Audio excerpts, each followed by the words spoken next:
All right, guys, so now that we're home, what did we learn about the trip? What do you think? It was awesome. It was awesome. Let's talk about it now. I've been riding on a daydream. So, what did we learn while we were out on the road? Well, what did you think about the trip? It was awesome and can't wait to get back out there. Yep. So, she's going to quit her job tomorrow. Not really. Oh, so she says not really. Damn it.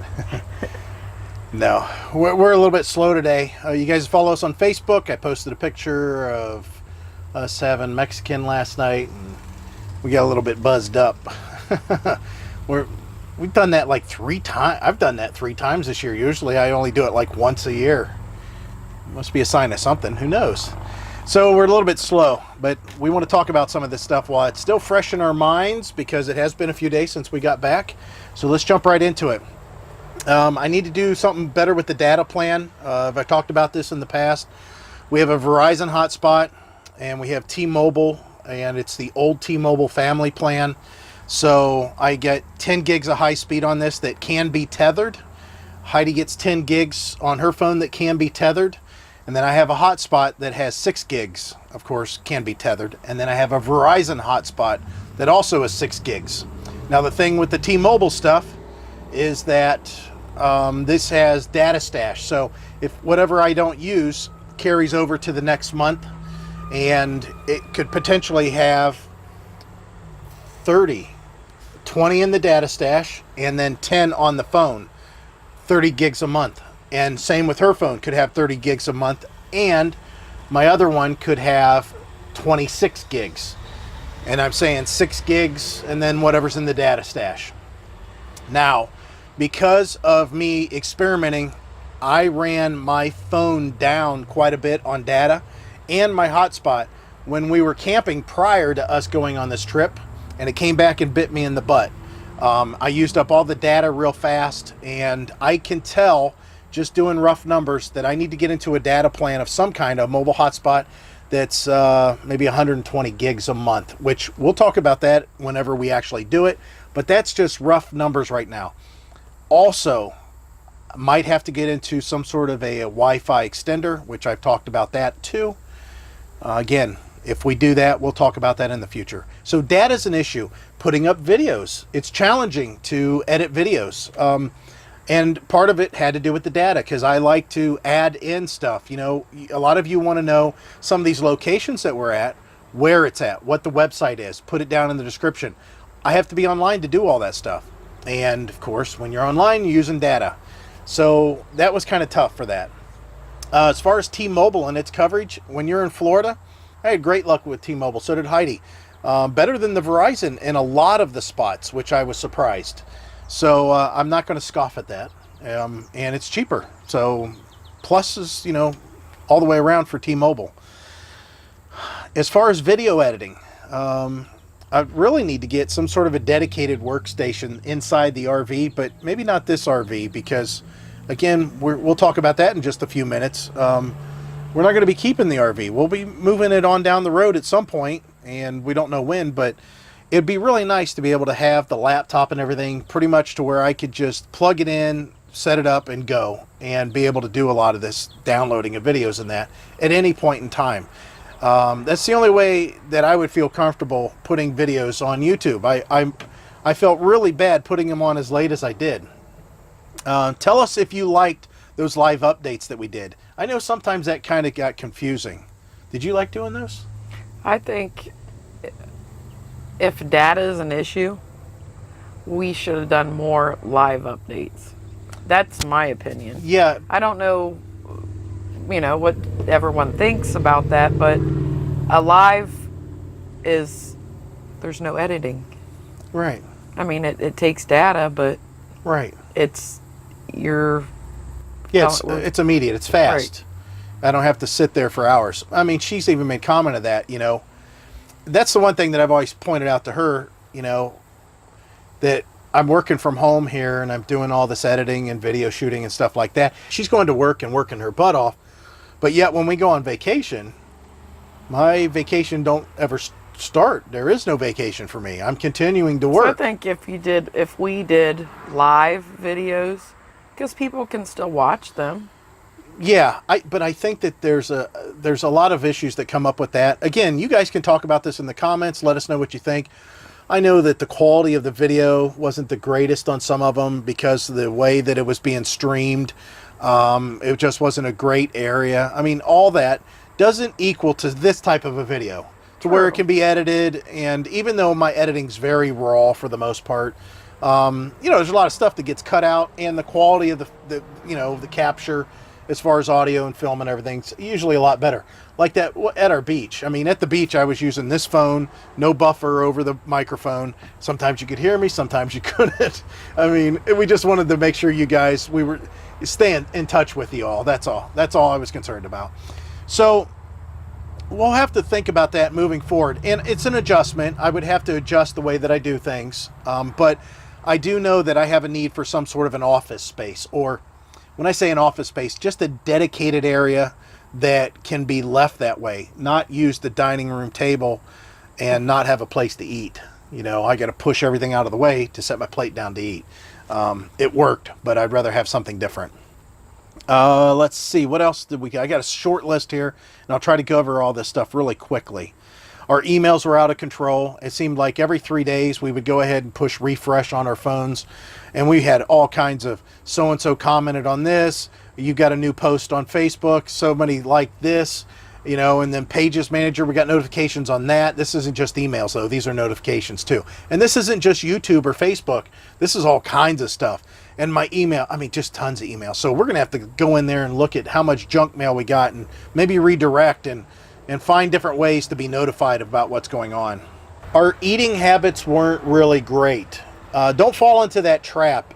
That was really quick. We went from eating pretty healthy and staying on sort of a diet to, just totally off of it immediately. As you can see, I got a pop here, and I wouldn't have even thought about drinking a pop before we went on vacation. I kind of need for the caffeine because a little bit of a headache that I have from the drinking that we did last night. We had the ability to pull over and make lunch and stuff in the back, yet we pulled over and would go into a fast food place. Now, we did do Cracker Barrel because we had gift certificates there, and it allowed us to park, and in the one situation, allowed me to take a nap. So let's talk about that. You guys, I've got a video that's coming up as far as getting this generator mounted on the RV. I know that initially I thought that I was just going to set the generator to the front of the RV and put a chain around it and plug it in and run a cord all the way from the back of the RV to the front. And it just didn't seem right. It seemed weird. I don't know. I just felt uncomfortable having my generator sitting out. I think there's something psychological involved that if somebody sees a generator just sitting on the ground chained up, they can picture them cutting the chain and just dragging it away, and they'll be set. Versus it being mounted on something, there's some questionability there. Is it really just the chain holding it on? Are they going to feel the camper moving around when I'm trying to take it off? That kind of a thing. And we don't want to think that way. Heidi mentioned that, I told her about this before we talked about it, and she said, we come off sounding like we're paranoid that everybody's thieves and that. There was areas we were at, I could leave my tailgate open and unlocked, and I'd have no problem. I don't think anybody'd take anything. There's that one time. Yeah. That's why we protect our personal property. Yeah, it's our property, not anybody else's. Like when we stayed at the Flying J there in South Carolina, there was questionable, shady characters moving all around there, and lot lizards were there. It was it just wasn't that good of a place to be at. We slept there. Oh, and it's easy to stop there because you can find a spot. Yeah. Look at us on our last vacation last year. Yeah. When we went to Tennessee. Yep. On our way back, we're trying to find spots, and we're trying to find the Walmarts. Well, we weren't comfortable with the one Walmart. Then we tried to find a plaza where there was multiple people there. We weren't comfortable there. Then we tried a rest stop. The rest stop was completely full. And then we realized that you have to stop before 8 o'clock at night. Yes. Which is something that's different to us if we want a spot. Yeah, I like to travel. My thing is, I like to travel until I'm tired. Well, I get tired around midnight, 1 o'clock, something like that. But you're not finding any place to sleep at midnight and or that 1 don't o'clock. work. So we had to redo everything, as far as the way that we thought about that. We probably would have boondocked more, and we will in the future if we can get that generator set up the way that we want it. Now, as far as boondocking, we didn't have a problem with paying the prices that we did at the campgrounds, except in the situation of the Myrtle Beach KOA. Very nice park. Nothing wrong with it at all. Worth every penny to somebody that is actually wanting to go there and stay and camp and enjoy Myrtle Beach. Because Myrtle Beach has a lot of amenities, and they have like a little shuttle that'll take you around from the KOA, take you to the beach every hour, on the hour, that kind of a thing. Of course, you can Uber everywhere you want to go. That campground had a ton of amenities, but a lot of it had to do with kids, and we don't have kids. And we weren't planning on staying. It was raining. We couldn't use the shuttle to go to the beach because it was thunder and lightning. So that's why we only stayed one night. And the fact with tax and everything was like $80-some. That's just not worth it. That's not. I mean, it was a nice park. Yeah. And if you were, I believe in paying for a place that you're going to enjoy. Most of the places we stopped at, we weren't even staying there. Yeah. That's why we didn't grill out every day. And that's why we didn't eat in most days. Because we weren't even at the campground. Yeah, we were out and about. We didn't start at the campground, we're going to go out to eat. It's because we were already out visiting or whatever. And, it didn't work. If I had to do it again, I would have said, nope, we're not going out to eat on, certain places. Because, we're learning that we don't need so much. We think that we're starving and we're going to vanish if we don't have some big meal, but we're learning that from being on the diet that we don't need all that. Plus, we was eating a lot of fried food. And what she was saying, we're finding out we don't need stuff so much, talking about meal sizes and that. Well, I'm also going to tell you that we don't need that much as far as the stuff we have in our camper. We were digging through our camper and we're finding things like our pie irons that, you cook your hobo sandwiches on and stuff like that. We don't need this. We didn't have no campfire. And, a lot of that stuff we bought when we had a pop-up with the kids, when we used to actually cook our meals on the fire every day. And tent, when we tent. And, yeah, in the tent, right. We need to go through the RV and get rid of a bunch of stuff. We have a lot of stuff that's already in the garage, like our cooler that's on a stand, our canopy, our picnic table canopy. We bought a couple of new folding chairs. Definitely, that was a good decision. Mm-hmm. Those chairs are very nice. I'll put a link here somewhere. I think they're kind of expensive on Amazon, but we got a really good deal on them. But anyways, there's just a lot of stuff that we need to downsize and still organize because there's just so much in there that we realize we don't need. Not acting like we were. That was kind of like a full-time situation in some senses. As far as the parks, going back to that and our stays, try to stay in cheap parks. If you do it in the off season, like we did in Florida, like Fort Myers was $15 a day. We could not boondock for less than that because boondocking would have required us to run the generator. That means I'm running the propane. If I'm burning the propane, that means I'm going to go through a $15 tank in 12 hours, and the campground was $15 a night. And who's to say it's only $15? If we're out, it's going to be more than that. Yeah, right. So, because that's how much we're paying here. Yeah, I don't know how much out on the road would cost. But the boondocking isn't necessarily always the way to go.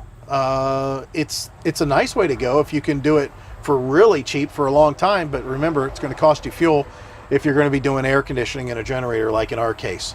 So I could see where a lot of people, are chasing the cooler weather and trying to stay in that climate that they don't have to run air conditioning. That makes all the sense in the world. We wanted this trip to be down south. We wanted to go to the warm weather. We are so glad that we did. So happy that we went. That was something that I brought up that in our last video. We went to Florida in the heat of the summer.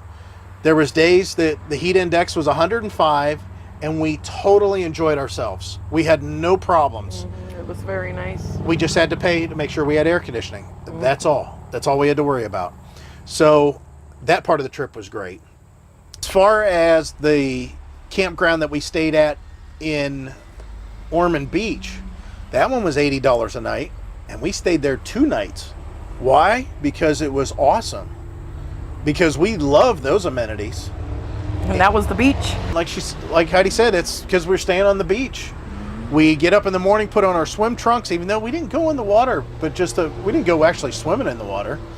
But we pull on our swimming trunks, no shoes, walk out of the camper, lock it up, hide our keys somewhere. Do you guys do that? Do you hide your keys somewhere? Or do you bring them with you? We hid our keys. We hid them. We got secret hiding places that nobody looks.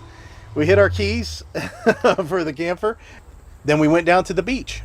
That was a great time. I wish we were there right now. I know. I'd love to be going walk to the beach again. So, great trip overall as far as the campgrounds. Some of the places were better than others. Just find what fits you and what you feel comfortable with. Don't let the prices scare you away.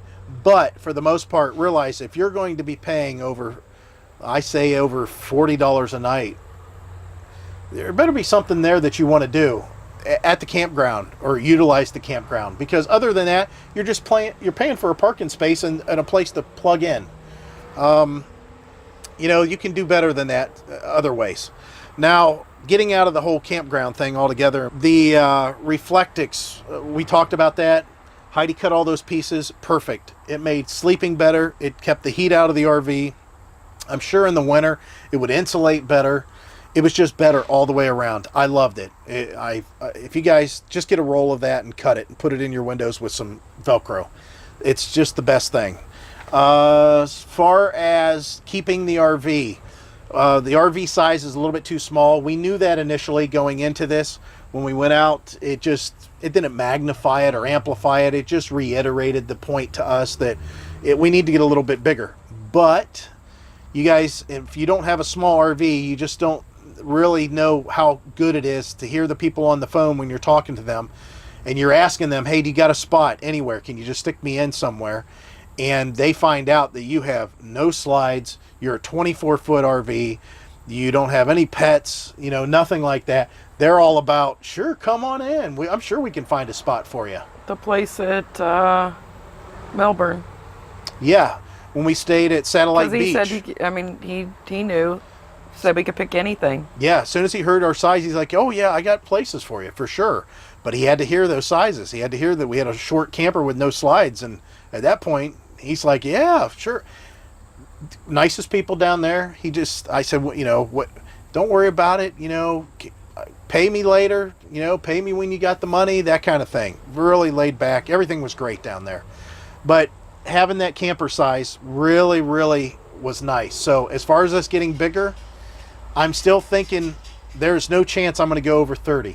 I don't think we need to. I don't think we need to either. I think we're going to stay 30 and under, and I'm talking 30, not this number on the side of the RV that says 30, and it's actually 32 or 33. I'm saying something that's the number on the side says 26 or 27, and they add on that 3 foot. I want it to be 30. I think we can do just fine with that. And quite honestly, I wish I could find something that was 28. Maybe 26 would be great, but 28 I think is our sweet spot there. That'll be down in the future. Now, in the meantime, talking about the generator, I'm going to be doing a video of the way that I'm going to end up mounting that generator. And it's going to be temporary on this RV because, again, we're probably going to get rid of it. And I'm shooting that video now. It'll be a while because I got some parts that I need to order so we can go over everything and I can show you how it's done. But that would have been nice to be able to just pull the generator out of the back of the truck, wheel it around the back of the RV and set it on something on the RV, secure it, and then plug in and fire up and go inside. And Merle, if you're watching this, that was a very good point you made. I forgot all about it. I'm going to do what I can to keep the vibration down because it being right outside of our window, because our bedroom is in the back, it would be kind of crappy vibrating that thing. They have one of those massage finger beds like they had in the old hotels, the motels. Put a quarter in. That's funny. Don't want to do that. Now getting into how the truck performed, and I'm going to do this as quickly as possible. Heidi knows. I got to go to this page here.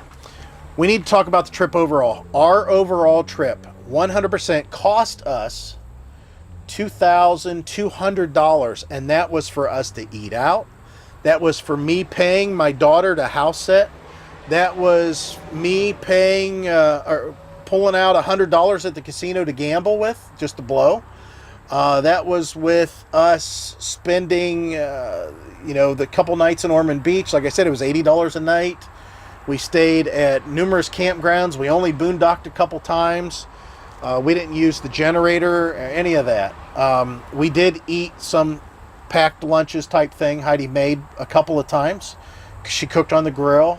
But for the most part, we ate out all the time. Now, full disclosure, there was 3 days there that we did not pay for a meal. Yeah. Thanks to our friends. Hi, guys, if you're watching. Mm-hmm.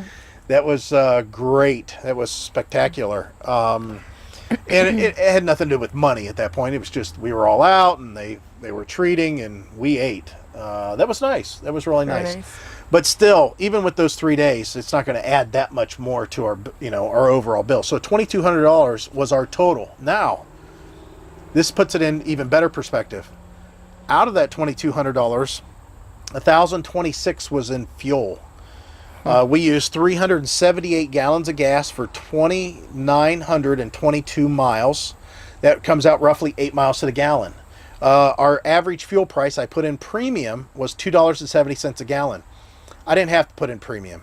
My truck would have run just fine on the cheap stuff. The cheap stuff was $2.30 a gallon. Now, I had a couple guys, and again, this is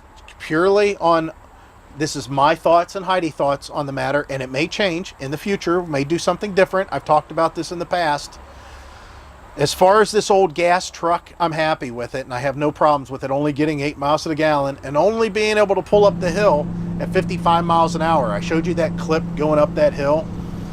We did 55. I don't know. I don't think I have to go much faster than that going up the hill. I didn't get a run for the hill. All of a sudden, I realized we were going up a hill. The diesel. I put together real quick a bunch of diesels that I found on Craigslist currently that are like my truck because I want to keep the same era and all that stuff for comparison. It's $8,000. I think the cheapest one was $6,000. Yeah, maybe it was $6,000 was the cheapest one. No, it was $8,000 was the cheapest one, and the highest one was $20,000 to get my truck in about the same condition, some of them four-wheel drive, with a diesel in it.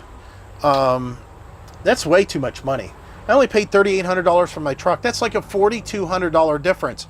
Now, to give you an idea, most of those trucks, when towing, get about 10 to 13 miles to the gallon when towing. You're going to have the guys that say, oh, I can get 20. Well, I can tell you that there's guys in my truck that probably tow and get 12 and a half, maybe even 13. But the way I towed, it didn't get 13, not where I was going. So as far as the price difference, and not talking about maintenance or anything else, $4,200 to recoup that. Let's say you had the exact same truck I do, but a diesel, and you got 13 miles to the gallon. First of all, it's going to cost you 20 cents, going by averages of gas right now. It's going to cost you 20 cents a gallon more for fuel. That's the way the average is right now. The average around here, or all around that whole trip, was about $2.30 a gallon, and diesel was $2.50 a gallon. That was the average. If that truck was to get 13 miles to the gallon, and it did this exact same trip, it would have cost $561 for gas in the diesel, which is great. I mean, you saved $500 in fuel cost. But remember, those trucks also cost $4,200 more to buy in the first place. I couldn't even afford to go on the trip and spend the $1,000 for at least 3 years because I would have had to wait to pay off that additional amount of money. My truck's paid off. I got the truck, I paid it off. I got it really cheap in the first place, and it was quick and easy. If I've still been paying on it, possibly. Could have been. Maybe not. I pay off my bills really fast. So to put it in perspective, I always said that a diesel would be a smart choice if you're doing 12 to 15,000 miles a year, because you would recoup your additional expenditure just buying the thing right away. Now, let me give you a couple examples here. I wrote down some numbers. if you did this exact same trip and got the same kind of gas mileage, just like I said, in the diesel at 13 miles to the gallon, and I was sitting back in my old gas truck getting 8 miles to the gallon, if we both did 10,000 miles, it would be savings of about $952 for the diesel truck. So that means if you had that diesel and you towed 10,000 miles for the year, and I had my gas, you would pay $952 less for gas for that 10,000 miles. Mm-hmm. Again, it would take 4.5 years for me to pay, by fuel savings, to pay the difference of the price, the purchase price of getting a gas versus a diesel. If it was 15,000 miles a year, that happens a lot faster. You now are talking 3 years. That's why I say 12 to 15,000 miles a year. If you're towing that much, the diesel might be a smart choice, and I would look into it right away myself personally. That's just smart. Even if it was only getting 10 miles to the gallon, you're still only talking 7 years that cost would be taken up. As far as owning a truck and having it for a long period of time, most of you guys go through trucks like probably I go through trucks, and same with RVs. You change your RV quite a bit. So, every 3 to 5 years. Yeah, about every 3 to 5 years. It's probably something that should be done regardless. And we're going to slowly move into newer, I think. Even though I know if we ever got into a diesel, there's a divide, a big divide to go. And it's either go really new and get all kinds of warranties so it's taken care of by the dealer, or go older and make the repairs yourself, or make it as bulletproof as possible and keep it cheap. So one way or the other. It's neither one way or the other. You know, there's no happy medium. There's no I'm going to get something that's kind of new.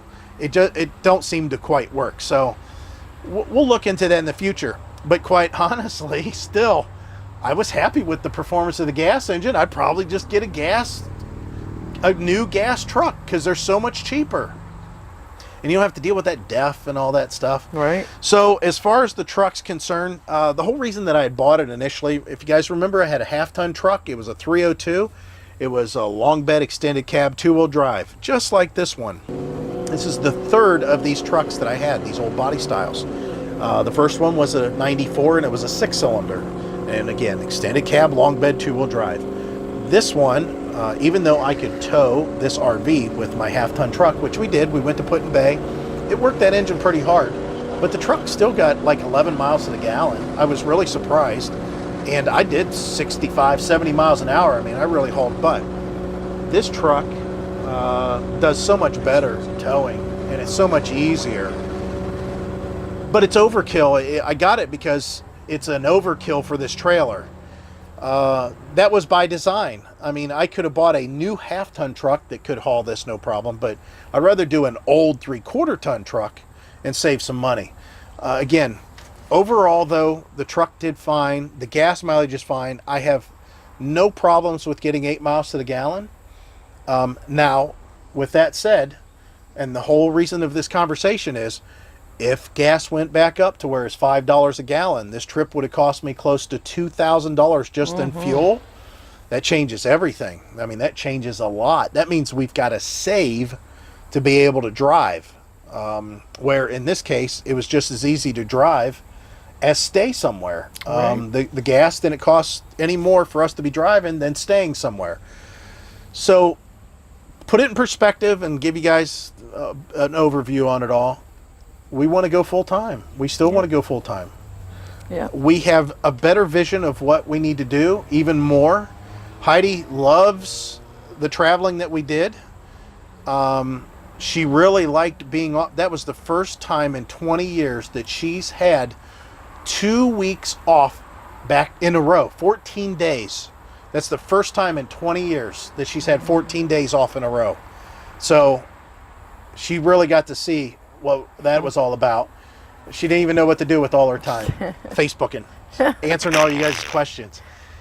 As far as me, she realized that I was doing a lot of work, you know, keeping the video editing stuff going, even though I wasn't doing really excellent on that. Well, I did it when we were traveling. Yeah, she'd do it when we were traveling. As far as navigation, Heidi did really good. We've got plenty, the apps, everything that we worked. We did buy Allstay's app. Heidi don't like it so much. I like it. She loves the Waze app. She And I didn't loves think that I would like that. She's trying to use it reporting. at home, Yeah, and she's reporting cars you off can the side. see. She says there's a cop up ahead. There's a cop up ahead. There's a cop over here. and There's you a can car find broken down. and you can find places on that Yeah. app too. I think it's better than all. I don't like Allstays, Yeah, she doesn't care. and for I'm her. mad that he made me pay $10 for it. Yeah, I'll have to give her $10. I like Allstays. I don't mind it. I like my Pilot, and unfortunately, my Pilot charge card was in the mail when I came home. It didn't make it before our trip, but that's something that Wandering Wagner, Mike Wagner, he'd mentioned it. Mike, I'd already applied for it by the time you mentioned it. As soon as I read about it, I'm like, oh yeah, they're going to give me a $2,500 credit, to where I can, and it's paid off. You got to pay it off during the month, but that would have been perfect for this trip, to where I just went and charged my gas every single time at Pilot Flying J and got 8 cents off every time. I would have loved that. Plus, you can buy stuff too with it. You can use it at the truck stops. Let's do a recap of this video. We loved the trip. There's a lot of things that we learned. We definitely still want to do full time. Heidi's motivated more than ever to get her stuff, her ducks in a row, and get maybe the house sold. We got to get the yard sale going to get some money generated and get rid of some of our stuff. I'm excited to maybe get into a different RV and a different truck. And as far as future trips, we have one that's coming up that's definitely different than anything that we've done before. And potentially another one right behind it. We'll talk about that in a later future video if that comes to fruition. I think that it will, but not sure. But yeah, it was just nice. It was nice to get a feel for what it was like on the road. So what did you think about your trip overall? That I can't wait to get back out, Yeah, which probably unfortunately won't be till next year. for me anyway. Yeah, we'll talk about that later. As far as the RV, we'll stick with this one probably until next year. I don't know. Things could change. We've got a potential buyer at the beginning of the new year, but it's not anything set in stone, and I'm not holding my breath. We'll see what happens. I hope this helped you out, and I hope you enjoyed everything. We appreciate you guys following along with us and all of our new subscribers. We're coming real close to 3,000 subscribers, which...